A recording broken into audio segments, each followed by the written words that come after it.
Sensation, le MAG. Bonjour à tous, bienvenue sur Sensation en association avec TV78. Lors de l'Université des maires de l'Ouest parisien le 11 octobre 2023, les maires de la communauté d'agglomération de Saint-Quentin-en-Yvelines se sont réunis pour faire front ensemble face aux annonces d'Emmanuel Macron.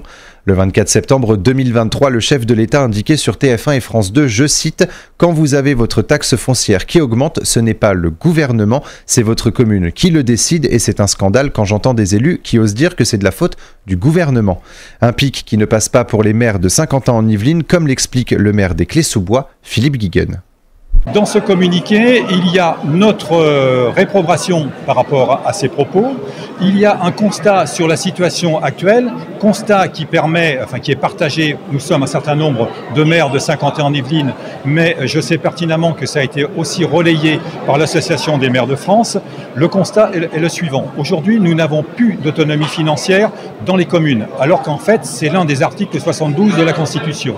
Aujourd'hui, nous sommes face à uniquement une recette fiscale qui est contribuée par les propriétaires, ce qui est pour nous totalement inéquitable, puisque si je prends l'exemple de ma commune des Clés-sous-Bois, et c'est à peu près le même exemple dans d'autres communes, j'ai à peu près 65% de la population qui paye l'impôt, alors que c'est 100% et heureusement de la population qui bénéficie des services publics.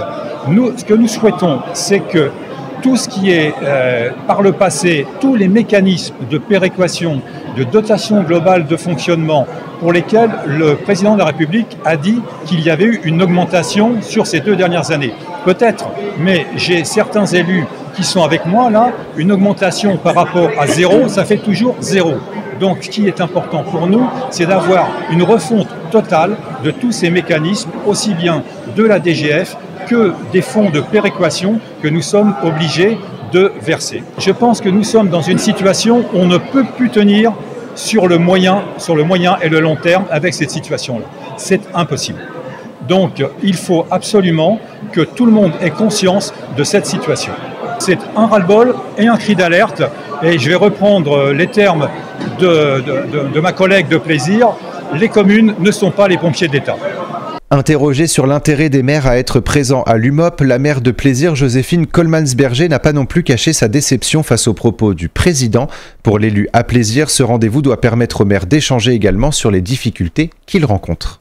Les maires, aujourd'hui, on est un petit peu en première ligne et le fait d'être là et d'échanger pour comprendre que finalement, toutes les communes vivent à peu près les mêmes choses qui sont aujourd'hui très très complexes, à la fois dans la prise de conscience des difficultés de la population, mais également avec les baisses de dotation que nous avons et puis ce qui nous arrive dans la figure, c'est-à-dire le fait de ne plus pouvoir vraiment voir l'avenir avec optimisme, eh bien ça fait du bien d'être là. Parce que du coup, on se console comme on peut et puis on trouve de la force. Mais ce qu'il faut savoir, et ce que je voudrais vous dire, c'est que je ressens malgré tout, chez tout le monde, chez tous les maires, toujours le même enthousiasme, la même volonté de faire des choses pour la population. Une volonté que souligne Joséphine Coleman-Sberger malgré les difficultés rencontrées, notamment depuis plusieurs mois avec les agressions des élus communaux qui se multiplient. Pour Joséphine Coleman-Sberger, le rôle d'un maire est d'aller à la rencontre des citoyens. C'est difficile à faire comprendre. Vous savez, la population aujourd'hui, elle vit une période d'inflation très difficile. Elle a du mal à finir les fins de mois. Et c'est une forme de pédagogie. Donc il faut aller au-devant de la population. C'est vrai que les réseaux font passer des informations, nos journaux municipaux également, mais ça ne suffit pas. Il faut vraiment aller à la rencontre, faire des réunions de quartier, aller dans les rues, discuter avec les gens, savoir écouter, parce que ça c'est la première des choses. Et puis effectivement prendre le temps d'expliquer la complexité d'un budget au niveau d'une collectivité, qui est effectivement un budget qui peut ressembler à un budget familial, puisque quand on en dépense trop, il faut faire des économies. Quand on n'a plus de recettes, effectivement, on fait moins de choses. Mais c'est quand même différent. Et puis, on doit surtout avoir un budget en équilibre. Nous, les collectivités, contrairement à l'État, qui n'a pas besoin d'être en équilibre. Nous, c'est obligatoire. Donc, tout ça, c'est de la pédagogie. Pratiquement au jour le jour. Après, effectivement, vous savez, la difficulté de la population quand elle n'est pas très à l'aise, quand elle vit des moments et des moments compliqués, difficiles, elle revient vers le maire qui est le premier élu à sa disposition Et là, c'est parfois assez violent. Donc j'avoue qu'il y a beaucoup de maires, malgré tout ce que je vous disais sur l'énergie et l'optimisme, eh bien, on est quand même en souffrance.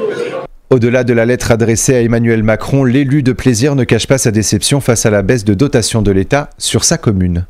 Aujourd'hui, vous avez des collectivités qui ont un fonds de péréquation, c'est-à-dire une aide de l'État qui est prise dans des communes qui fonctionnent bien ou mieux que d'autres pour les mettre dans d'autres communes qui fonctionnent moins bien.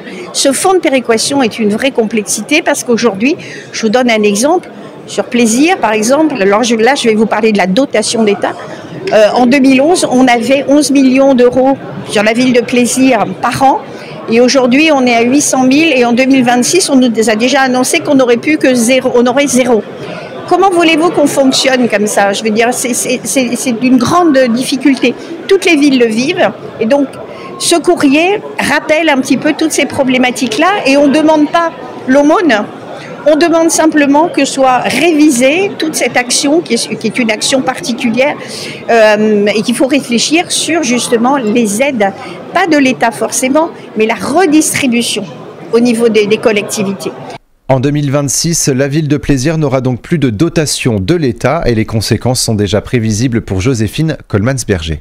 Les conséquences ont été cette année que nous avons été obligés d'augmenter les impôts et pourtant, ça faisait 22 ans que nous n'avions augmenté que de 0,5%. Donc vous voyez, pendant plus de 20 ans, on n'a vraiment pas augmenté et on a été obligés cette année pour équilibrer notre budget, malgré les 18% d'économies que nous avions fait sur toutes les énergies.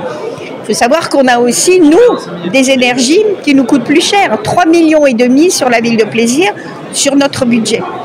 Donc aujourd'hui, on est obligé de réfléchir. Moi, je ne veux plus augmenter les impôts jusqu'en 2026, bien évidemment. Mais par contre, j'espère qu'il n'y aura pas d'autres crises comme on a eu là ces 2 dernières années, parce que sinon, eh bien, il va falloir qu'on réfléchisse ensemble. Et c'est ce que j'ai dit aux habitants de Plaisir via les réseaux. Je leur ai dit, si on se représente avec une crise comme celle-là et la baisse de dotation dont vous venez de parler, on sera obligé de réfléchir à des suppressions de services sur la ville. Et les Plaisirois choisiront avec nous. Donc c'est un vrai défi. Le président du département des Yvelines, Pierre Bédier, était également présent à l'UMOP. Nous l'avons fait réagir face à la colère des maires de Saint-Quentin en Yvelines. Pierre Bédier qui ne cache pas son soutien aux élus du département. On ne peut pas en permanence se refiler la patate chaude. On vit dans un pays qui prélève beaucoup d'argent public et qui rend un très mauvais service public.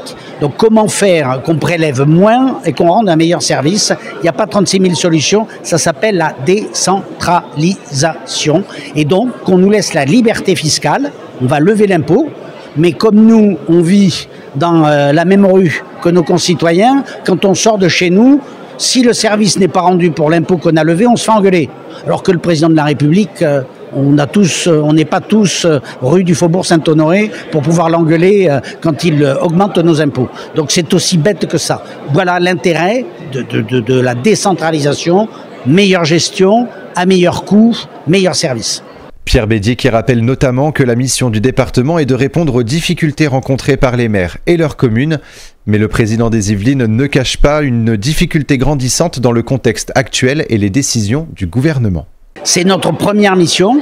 On a nous-mêmes beaucoup de mal désormais à l'exercer puisque nos propres ressources sont impactées par des décisions gouvernementales conjuguées à l'importance de la crise immobilière. Les décisions gouvernementales, c'est que désormais les ressources des départements ne reposent que sur un seul impôt qui est un impôt sur les transactions immobilières et que comme ces transactions immobilières sont en chute libre, nos ressources sont en chute libre. Il va falloir pour autant qu'on continue quand même d'aider les communes. Donc ça va être tout l'enjeu du débat budgétaire de la fin d'année, mais c'est un souci, croyez-moi, et ça m'empêche de bien dormir. C'est la fin de cette édition, merci de nous avoir suivis et pour revoir ou réécouter cette émission, rendez-vous sur notre site, notre chaîne et notre application Radio Sensation.